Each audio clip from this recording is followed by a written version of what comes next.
Salutations from the dirty south. Is that your belly? That was a refrigerator. It sounded like your belly was rumbling. I'm like, you can't possibly be hungry. I'm not. All right, so since we did the peppers, we're going to do a pound cake. This is a cream cheese vanilla pound cake. This time I got everything set up so it'll be a lot easier. First thing you want to do is preset your oven to 350 degrees. Get yourself a loaf pan and grease it. I am using, what am I using? I think it's LouAna. Yes, LouAna coconut oil. Coconut oil spray. This is what I'm using to grease my pan. And now that it is greased, ta-da! We have almond flour, monk fruit, some butter, some cream cheese somewhere. I don't know what I did with it. There it is.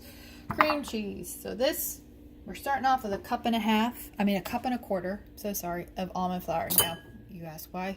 I have a little thingy. Here in Louisiana, it's very humid, so it gets a little hard, so we have to sift it. So that's done sifting. I figured I'd save you guys the trouble of watching that. So we're going to have one for wet ingredients, one for dry ingredients. So we got the almond flour already in there. We need a 1/4 teaspoon of salt in the mix. So salt in the mix. Again, that's pink Himalayan salt. Yes, it is pink. And then baking powder, not baking soda. Correct. Baking powder. I would go with Clabber Girl or some higher end baking powder, because sometimes if you get stuff with aluminum in it, which they actually do that. Oh no, wait, how much do I need of this? I need 1 teaspoon. Your products will turn green. If you didn't know. I know this doesn't have any aluminum in it. And that was 1 teaspoon, right? 1 teaspoon of baking powder. Baking powder, yes. So salt, baking powder, all in the mix. I think that's all of our dry ingredients. Take a little fork, mix it all up. Da-da-da-da-da. Actually, you know what else I'm going to put in here? Now, this is completely optional. I do have some xanthan gum. Almond flour does not bind as well as regular flour because of the nature of it being a nut flour and not a gluten. So this is called Xanthan Gum, made by Hodgkin's Mill. You can get these in little individual packages at Walmart. For breads and cakes, it's a 1/2 teaspoon, which I did not include in this recipe. Well, I think there's a 1/2 teaspoon in there, so the rest of that go in there. It is a thickener. It makes it more doughy than it's, you know. This is going to be very, very liquidy. If we don't, what? That's what I was going to say. If you don't add it. If you don't add it, it's going to be liquidy. Yeah. Don't be surprised if it is. I like the xanthan gum. It is completely keto. It is good for thickener, and a little goes a long way. So all the dry ingredients. Oh look, oven is done. Oven is done. All the dry ingredients are mixed. So then we're going to go on to the wet ones. We're going. Oh, you still got the sweetener sitting over there. Sweetener's going in with the wet. So I have 4 tablespoons of butter. This is Kerrigold salted butter. You can use the unsalted if you like, but me, I'm a salty kind of girl. You got that right. I am a little bit salty. Okay, I'm a lot salty, but we all know. So we put the butter, 4 tablespoons of cream cheese. Make sure it's softened in room temperature. Make sure the butter is softened in room temperature. It will mix a lot easier. So let's get those out the way. And we weighed those out, so those are both correct. The cream cheese is 4 ounces, and the butter was 56 grams. Or 4 tablespoons. Or 4 tablespoons. This is 3/4 cup of the monk fruit sweetener. This is the almond flour brand I use, Red Mills. I can get that at Sam's, Costco. It's very cost effective there. It's a little more expensive if you buy it in smaller containers like at Walmart. So that is that. So there goes the monk fruit sweetener and the cream cheese and butter. Yep, these are pretty much the wet ingredients. so far. We're going to cream all of that together. I tried creaming just the butter to the sugar like you would in cookies. It gets everywhere. So we're not going to do that. We're not going to do that at all. Handy dandy mixer on low. It's going to be loud, y'all.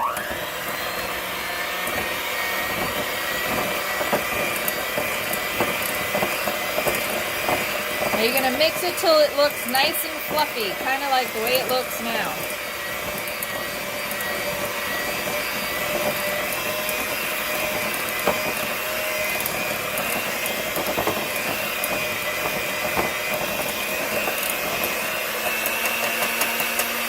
Alright, so that is nice and fluffy. We are going to add 1 teaspoon of vanilla to this.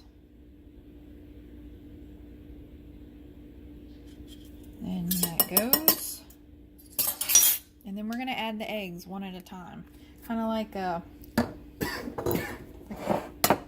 cheesecake. Oops. I don't think the shell was supposed to go in there, but it did. So, add 1 egg at a time, mix, and 1 egg at a time.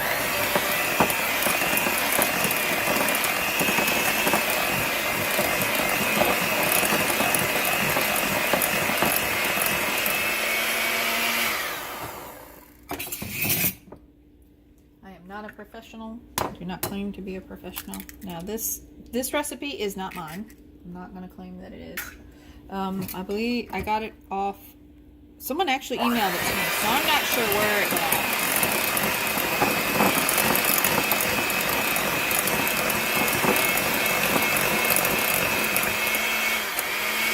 All right, 1 egg, 2 more eggs. So this one and 1 other.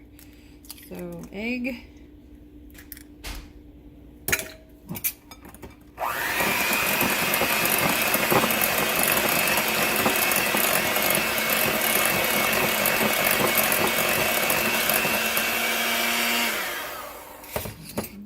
I'm going to scrape the sides down with my spatula.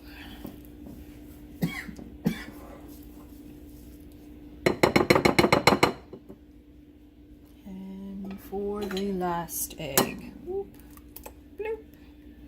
Last egg. In it goes. Alright. Last mix.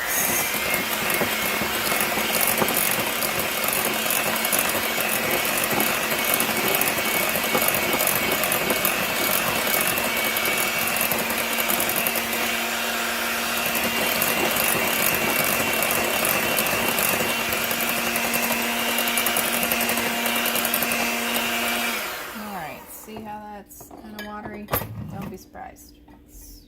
Now we're going to add the dry ingredients 1 at a time, or a little bit at a time, so that we're not clumping this stuff up. So it's about half-ish or so. That to the side.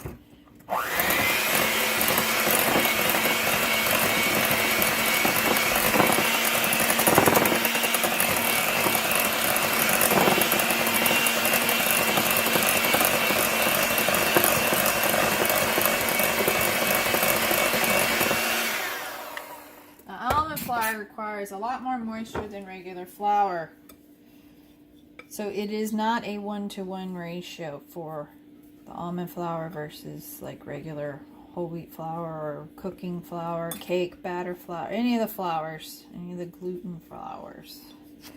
That's the rest of that. Put that in the sink. Scrape down the sides a little bit.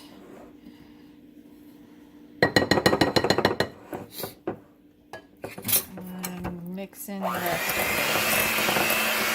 I only have it on a medium, maybe a low to medium.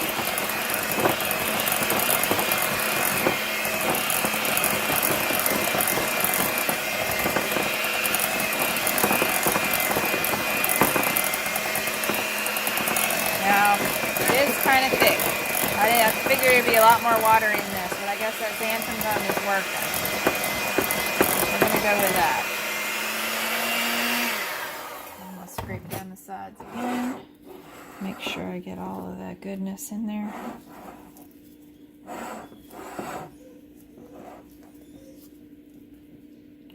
Guess he had a lot of water today. Oh, is that what it was? Alright, let's see if we can get the rest of this.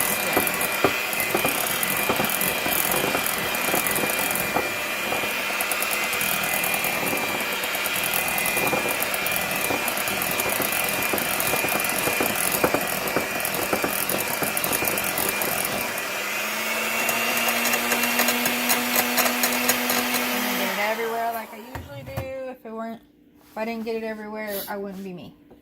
Okay. So we got nice,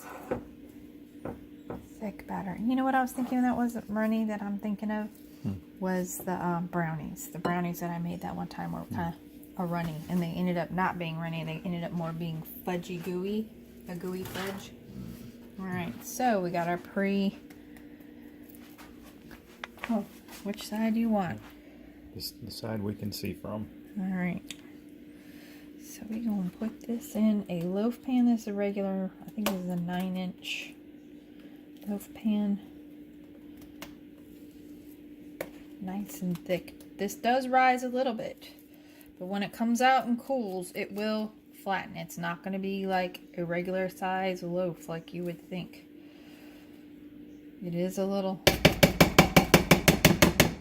short. Sorry, didn't mean to bump the camera.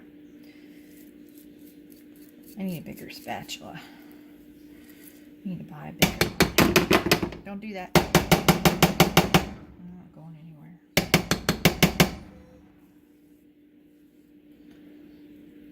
Alrighty.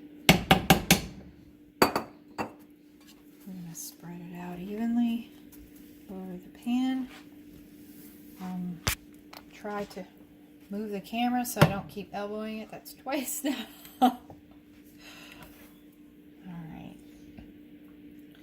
I'm trying to make it as even as possible. Actually, I've been kind of baking it. I'm kind of pushing it more towards the end because it tends to be where it browns the most.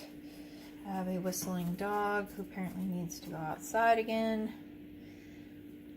When is he going to get out of this puppy thing of where he has to go? All the time. Alright, so.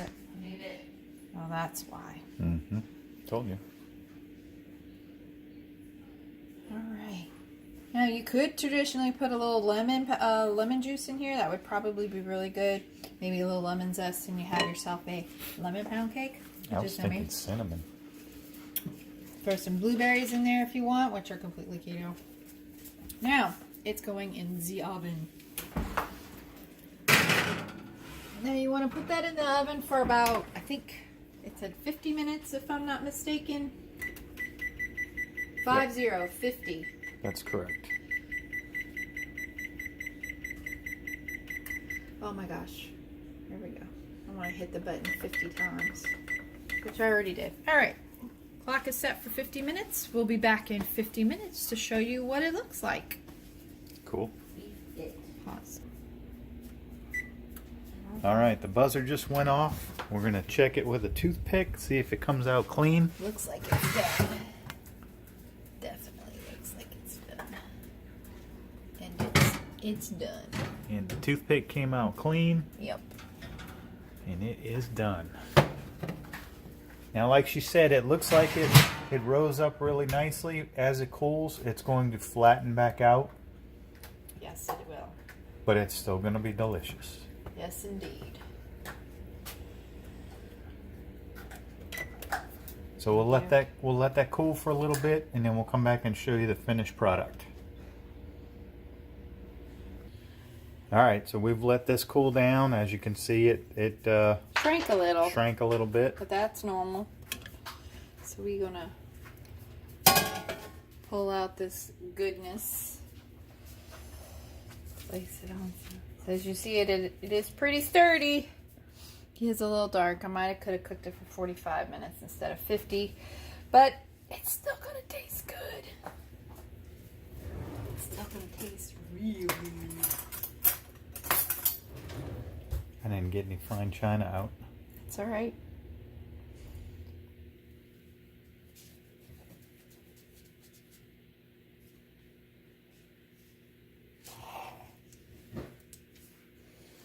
Yummy. Oh, it's nice and warm. Mm-hmm. Get some steam. Now we have, that's homemade 4-berry jelly. It's got strawberry, raspberry, blackberry, and Blueberry. And blueberry in it. Also sugar-free. I make this. I'll do another video on this in some short time. This is so gonna be good. So yummy for my tummy.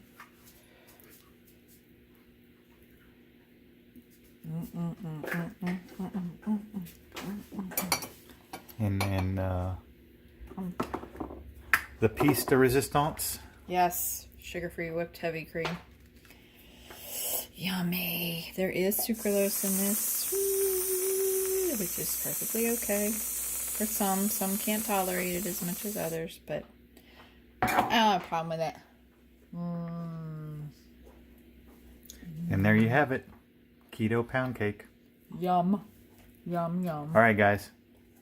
We hope you guys enjoy this recipe. We will put all the particulars in the description while Chris stuffs her face. Like, comment, subscribe, share with your friends. Yep. Yum. Have a pound cake making party. So until next time, y'all have a groovy day. And may the odds be forever in your pound cake. Yum.